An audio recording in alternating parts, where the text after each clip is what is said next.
number of years ago, a pastor friend of mine told me that he only read nonfiction and did not read fiction at all.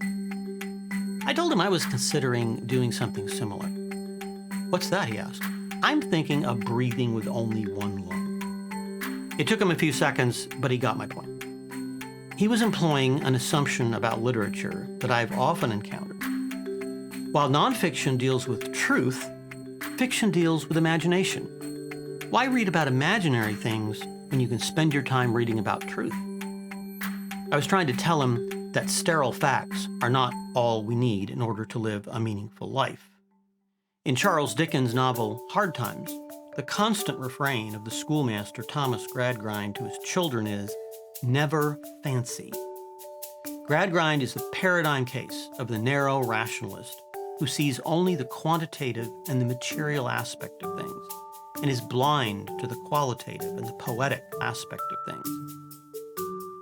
My pastor friend, channeling his inner Gradgrind, would not have said it this way, but he was assuming that nonfiction is true, whereas literary fiction is in some sense false.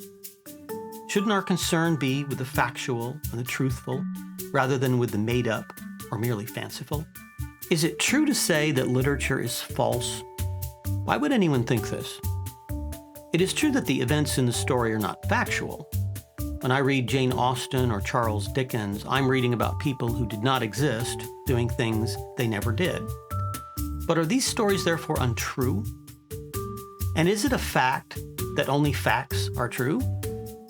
In fact, can we say that a mere fact is true at all? Doesn't the word truth imply something more than mere facticity? A philosopher will be happy to point out that facts are neither true nor false. Only statements can be true or false. Facts are the elements of truth, but in order to express truth, they must be put in some relation to each other in some meaningful context. If we only know that something in the world is, we only know part of what we need to know. We need also to know its significance. Otherwise, why bother knowing it? The facts are only important if they mean something. This is true even in science. A set of data means nothing without some kind of meaningful interpretation that makes sense of the data.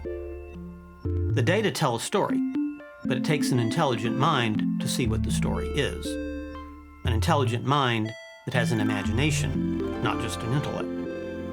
Several members of my family are software engineers. Time and again, they have told me that the problem in their field is not an insufficient amount of data, but making sense of the morass of data that they already have. This is the skill, they point out, that is in short supply in the tech industry. People who can see meaning in the data. A piece of information doesn't speak for itself. It must be seen in some larger context. C.S. Lewis once said that the intellect is the organ of truth, but imagination is the organ of meaning. If we only viewed the world through the lens of factual truth, we wouldn't see it in all its depth and complexity. It would be like seeing the world around us with only one eye.